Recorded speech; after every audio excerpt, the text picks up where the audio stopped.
It's U of L Today on 93.9 The Phil. Here's your host, Mark Hebert. And welcome to U of L Today with Mark Hebert on 93.9 The Phil. This is the show about all things University of Louisville. We talk about research, great students, stuff going on U of L's campus. So hopefully you'll stick around for the next half hour and maybe learn something. So what do we got on the show today? Well, does participatory democracy improve cooperation among peoples? And does law enforcement improve compliance among people? Maybe, maybe not. A U of L researcher is looking at those kinds of questions. He'll be here to talk about it. And as a U of L student, you won a prestigious Fulbright Award to do medical work and research in sub-Saharan Africa, one of the poorest countries in the world. Now U of L grad Jessica Eaton is back in Louisville. She'll be here to talk about her experiences. But first, the University of Louisville's LGBT Center was one of the first of its kind in the country, and this year the LGBT Center on U of L's campus is celebrating its 10th anniversary. Its director is Brian Buford, and I spoke with him earlier this week. I'm here now with Brian Buford, who's the Assistant Provost for Diversity at the University of Louisville and also the Director of the LGBT Center at the University of Louisville. Brian, welcome. Thank you. Great to be here. Thanks. You've been the Director of the LGBT Center for how long now at U of L? We are about to celebrate our 10th anniversary. I was the first employee hired in 2007, and so I've been here ever since. We're now a team of 7, celebrating 10 years. That's a big milestone, isn't it? It's a huge milestone. It's gone by really fast. We've grown really fast, and the University of Louisville has really established itself in those 10 years as a leader in this area, one of the best schools in the country for LGBT inclusion.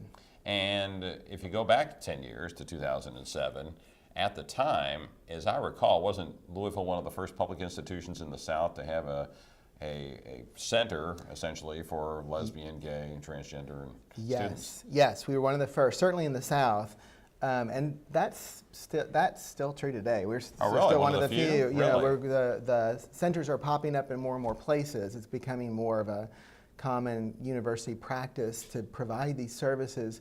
But in the South, we're still, not every campus has one. Okay, well, that's kind of cool. And yeah. And one thing that we're going to talk about here in just a minute, Brian's going to be a parade marshal. He's going to be the marshal of the Gay Pride Parade here in Louisville in a minute. We'll talk about that in just a sec. But let's talk a little bit more about the LGBT Center. What is it? Is it just a physical place for kids to hang out that are LGBT, or is it something else or something more? Yeah, it's all services. It is a place for students to come and hang out, a safe place for them to gather and have meetings. But the LGBT Center, really, the reach over these last 10 years has extended so broadly. So we are a themed housing community. What's that mean? What's a themed housing So community? students who are interested in LGBT identity, are LGBT themselves, or our allies can live together in one of our housing complexes and like on the build same community. floor of a dormitory, something like that? Right, Okay. exactly. And so we're in housing. We now have an office on the Health Sciences Center campus where we are the first school in the country, the first med school in the country to infuse a curriculum that teaches med students how to be great providers of health care to LGBT people. So future doctors, how to deal with Yeah. the folks who have perhaps special issues that are LGBT related. Absolutely. Okay, And well, that's kinda cool. so we All were right. just featured in the New York Times for that work last week, making some really national waves about the work that we're doing there.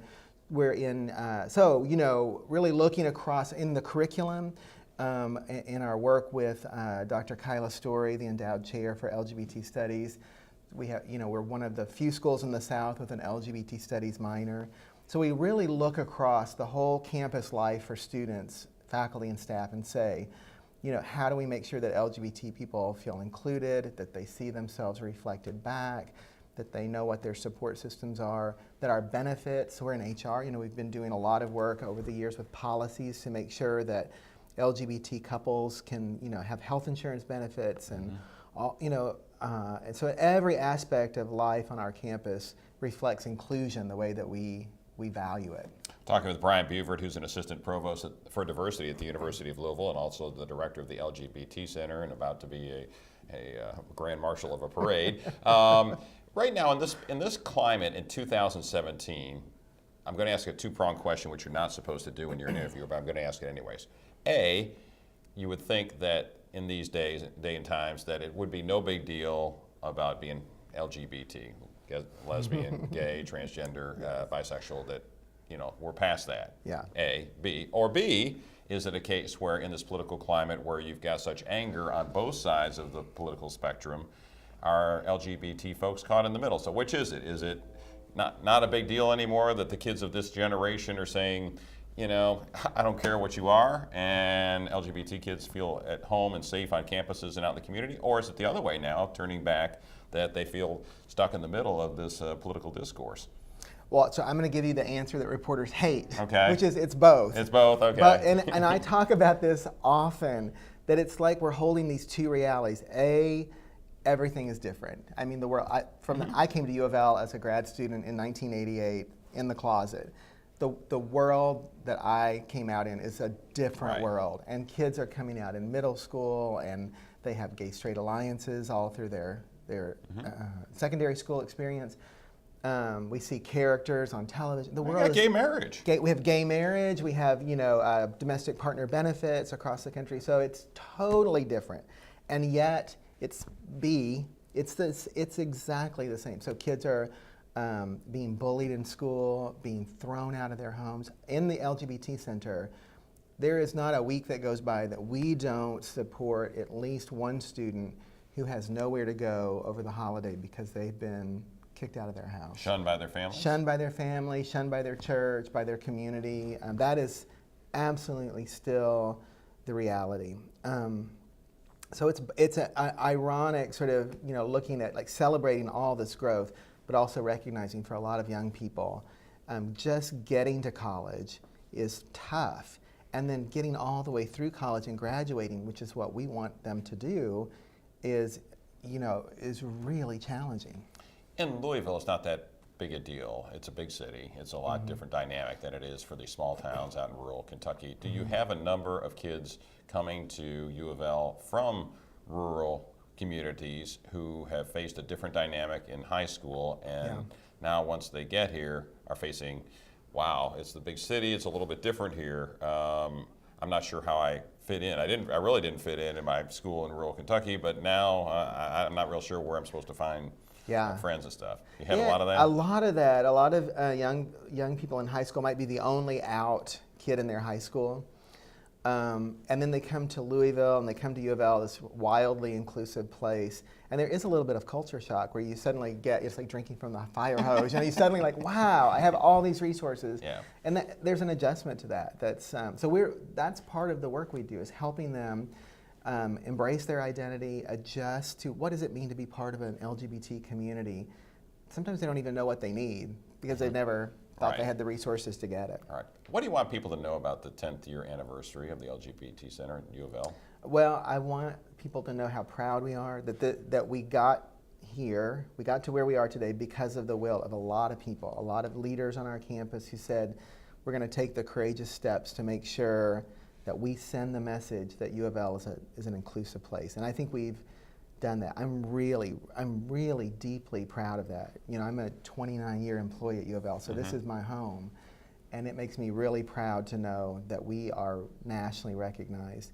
And I want people to continue to support the center. We, most of our operating expenses come from our community support, and we are supported in amazing ways by the community around us. So at a 10th anniversary is a good time to re-up, to say, let me just give a little bit more this year and help the center. They can do that easily by contacting me or going to louisville.edu/LGBT. Any special events planned this year? We are going to be doing 10th anniversary celebrations throughout the year. So those are to come. Okay. More to come. All right, and coming up when this show is going to air, this Friday, I guess, is the Gay Pride Parade in the city of Louisville, annual event. June 16th. June 16th, and you are what?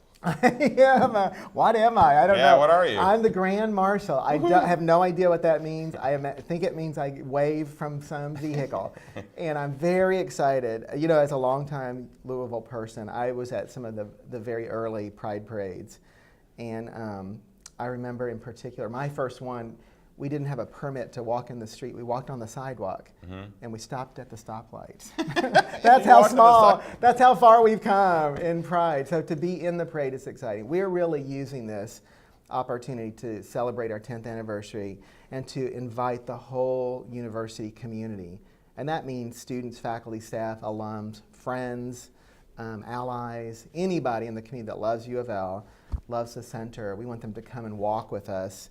June 16th, we'll gather at 6 p.m.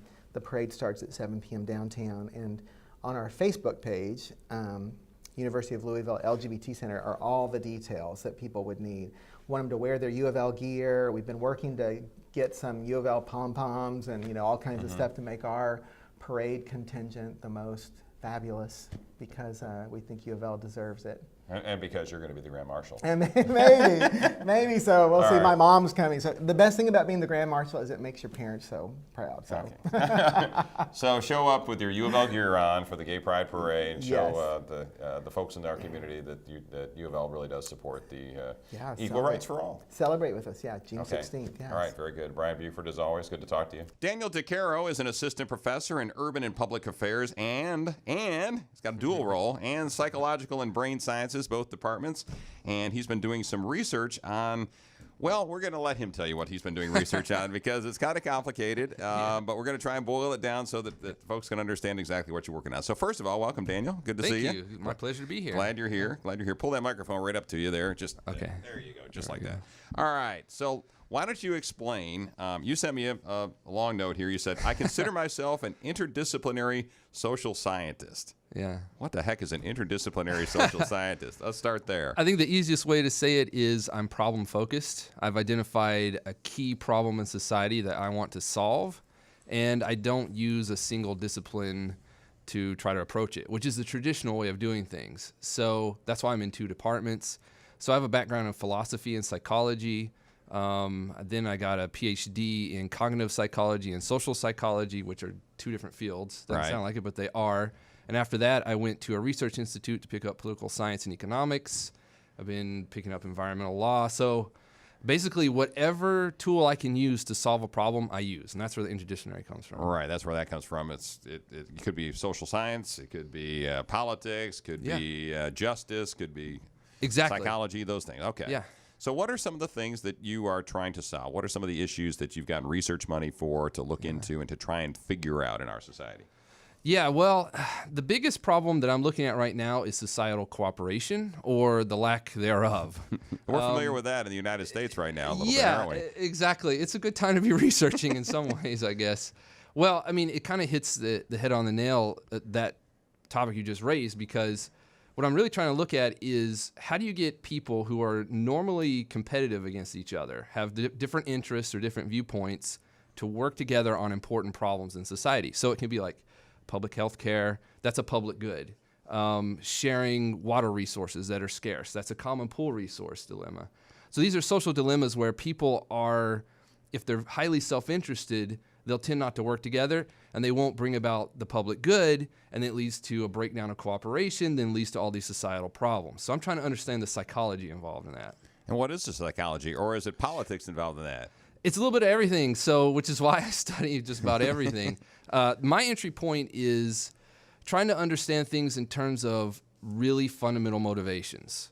So in terms of people's feelings of self-determination, their belongingness needs, social justice, and what I'm finding is people judge societal processes. So that could be government, that could be a boss-employee relationship, parent-child relationship. They view these, we call them institutions, these institutions in terms of those needs. And so what they'll say, they'll ask themselves is this legitimate? This process, this environment I'm in, do I accept this? Does this feel legitimate to me? Is it justified? And then they'll think, well, does it satisfy my need for self-determination? Is it increasing my sense of belonging and community? If they start to say no to too many of those things, it's not legitimate, they don't accept it, they become uncooperative. So are you trying to study essentially how selfish people are? Is that sort of, how does that fit into the equation? Okay, that is the starting point for this area, social dilemmas, self-interest, selfishness. But that's like the darker side of humanity. And what I try to understand is the more positive side. We do cooperate more than some theories would expect. So economic theory, political science, they basically say people don't cooperate. Mm-hmm. But that's not true.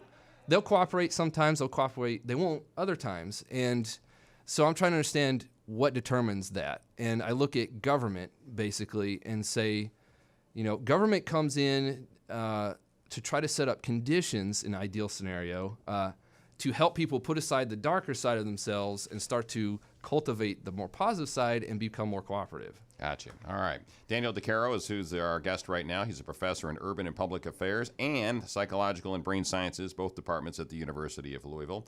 You got a grant from the National Science Foundation. Mm-hmm. What is that grant for? Is it to study exactly what you've just been talking about, or is it something else? No, it's exactly that. It's a grant for 5 years from the Social and Economic Sciences Division. What it does is it funds me to do 5 to 6 laboratory experiments where I put people in a situation that they can be cooperative or not, and then I can observe their behavior and have them fill out different surveys and that sort of stuff to understand their perceptions. So it's funding me to look at the effects of voting procedures, the effects of enforcement mechanisms, and communication, just communicating with each other. Well, I used to be a political reporter for many, many years on television, so I'm going to ask the political question. So there you go. Is a democracy any better than a dictatorship in making us collaborate and cooperate? I'll answer in 2 ways. So I've been recently listening to the Federalist Papers, where our founding fathers were justifying the need for our type of democracy, where we have a federal government and a state government, and they're supposed to cooperate. It's called the United States of America. It means cooperative states of America. And they started with the assumption that if you have a democracy, it meets these fundamental needs, life, liberty, pursuit of happiness. And if you satisfy those needs, people become more cooperative. So it starts with that standpoint. And I'm in that camp, normatively speaking. Okay. Now, so you think a democracy is working, and what our founders set up is working, or a democracy should work to make people more cooperative? That's the theory. So that's the principle. Keyword so I'm a being researcher, should. so I say, here's the principle, and then I observe to see what actually occurs. Okay. And what I'm observing now, this is a recent area of research that I've just started getting active in, is it seems like it's cyclic. So there'll be a period in time where democracies are doing well, not satisfying everybody's needs, but satisfying enough people's needs that they can sustain themselves, they can proliferate and grow, and people can develop and achieve things. But there's shortcomings that may be inherent to democracy, or they might be just the way people happen to implement that democracy. Those shortcomings build up over time. People get dissatisfied. Things change. We're in a globalized world now. Everything is so different now than it was even 30 years ago. So after a while, that creates stress for that democracy and the people. And I think we're in a high stress moment right now all throughout the world because of all these different factors. So democracies are being challenged in a strong way right now. Well, what happens is when democracy starts to have challenges like this, historically, they almost always have a downswing into authoritarianism, and you see that occurring right now. So what I'm getting at with that is it's cyclic. I think that people who are like me, who like democracies, think that it's cyclic, we're on a downturn, but the ultimate trajectory is upward towards democracy, but it's an empirical question. And that's what you're trying to figure out. Yeah. So when you get these groups together that you said you're studying in these labs of small groups of people putting together, see if they cooperate, is that one of the things you're looking at? Is throwing out there, hey, Donald Trump is an idiot, or Donald Trump is the greatest leader we've ever had, and see how they react and do they cooperate or not? Well, I'll show you what I usually focus on the systems rather than the leaders, although I'm starting to look at leaders more recently. But here's how we do it in this lab context for this grant. So in a previous study, we set it up where we give people an environment where they need to share a resource for money. So it's like Pac-Man, but there's like 4 people playing Pac-Man simultaneously, and they're picking up these tokens and they're getting actual money. If they do well, they could walk out with like $45 a piece after an hour and a half. If they do really poorly, they could walk out with $5 or $0, depending on what they decided to do with each other. So we put them in this worst case scenario. They don't know each other. They're randomly assigned. They can't talk to each other. They'll destroy the resource quickly. My research suggests that they then start to not like each other. So we put them in a worst case scenario. So it's kind of like what we see right now in the United States. I mean, people are squabbling over their own interests. They're fighting. They're not very cooperative. After that, we introduce manipulation. So I say, okay, now you guys can vote. Vote on any rules you want. And we measure their perceptions of the process. And then sometimes we also give them a chance to enforce those rules. After that, we see how well they work together, if it's an improvement or not, and then we do some other things later on. Well, what I have found so far is if you let them vote and enforce the rules, It's the best case scenario. The voting lets them have this legitimate, procedurally fair process on the surface, and they'll generally accept the rules that follow from that. And the enforcement protects them. So the voting and enforcement work together. So in theory, democracy should work because you have both work towards cooperation among peoples because you have both voting and you have enforcement of rules. Yeah, to safeguard your security and things. Yeah, in Right. theory. So that worked. But here's a comparison where it didn't work. Voting only with no enforcement. So they decide the rules. Well, this is a majority vote. What happens when you have a majority vote? There are winners and losers. The winners said, this is a super fair process. I accept this rule at a high level, and they were cooperative. So in this case, would it be like, okay, for the first 60 seconds, let's not harvest anything. Let's all just let the plants grow so we don't destroy them. Right. So they're doing that. The people who lost the vote say, this was not a fair process. I do not accept this rule, and they're pillaging the resource. So you have to have the enforcement in place to secure this democratically chosen rule. And what we found was over time, and this is tracking them over time, the people who lost the vote, in the vote and force condition where they had enforcement, they started to accept the rule more and more and more until the point later where we took enforcement away from all conditions. Those people who lost the vote kept on cooperating anyway. So yes, we tracked this over time. And to get at your original question, what I think is going on, and one of the things I'm studying in this grant is I think that when they do the majority vote, before they vote, they're like, this is going to be a really fair process. I'll accept whatever happens. Then they lose and they say, that's not fair. And they start to think, we need to change the system. And that's where you see in our society people being like, let's change constitutional law. Let's change the relationship with state and federal government, Let's change the Electoral College. Let's change the electoral yeah, exactly. Let's change the system. So what I'm studying in the lab now is once they get to that point, I call it a fracturing effect of the vote. Right. What they decide to do after that point. All right, Daniel DiCaro, Assistant Professor in Urban and Public Affairs at UofL and Psychological and Brain Sciences. Good work, and hope the grant goes well. Jessica Eaton is in the studio. She's a graduate of the University of Louisville and one of the many former UofL students who have won Fulbright scholarships. She is just back from Africa for the summer. So we're going to talk to Jessica a little bit about that experience. Welcome, Jessica. Good to see you again. Thanks. Good to be here. So you were where? I was in Malawi. Which is where? It's a tiny, tiny country in southeastern Africa, right under Tanzania, Mozambique, Kenya, that area. Okay. I think some people know where Tanzania is Yeah. because they have safaris and stuff there. Right. Some Americans have been there. Right. All right. So let's talk. We'll talk a little bit about your experience here in just a minute. But you graduated from the University of Louisville when? In 2013. Okay. And so since 2013, you've been doing what? I've been in medical school, so I went straight through. So I just finished, before I left for Malawi, I had finished my third year of medical school. So I took a year off, I did that, and now I've got one more year. Got one more year of medical school back right. at UofL? Yes. Right. All right. What was your major at the University of Louisville? Physics and English. Physics and English. Yeah, I know. That's the reaction I usually Yeah, get. it's like, really? Yeah, at the beginning of school, I knew I wanted to be a doctor already, so I was pre-med, and after that, I could study whatever I liked, and I liked physics and English, so that's what I did. All right, so your senior year, you apply for a Fulbright scholarship. So tell folks what a Fulbright is. So Fulbright is a grant funded by the State Department of the U.S., and I actually did a Fulbright Fogarty, so my money came half from the State Department and then half from Fogarty, which is the global health section of the NIH. Okay. And it's a 9-month experience abroad doing research in my case. All right, so you went to Malawi. Am I went to saying that Malawi. right? Yeah, that's right. Okay. Yeah. I just want to make sure I'm pronouncing that correctly. Well, I've never been Some there. people get it mixed up with Maui and think I spent 9 months in Hawaii, which I didn't. No, it might be a little different. Africa, Hawaii. Africa, Right. Hawaii. Yeah. Well, tell us a little bit about that experience then in Malawi. What were you doing, and what'd you learn? So I did research in conjunction with a trauma surgeon at the University of North Carolina. I applied to work with him, and he has set up a trauma database at Kamuzu Central Hospital, which is a major tertiary care center in Lilongwe, Malawi, which is the capital. And so I spent 9 months doing research with that, and because I'm going into neurosurgery, my particular interest was traumatic brain and spinal cord injury.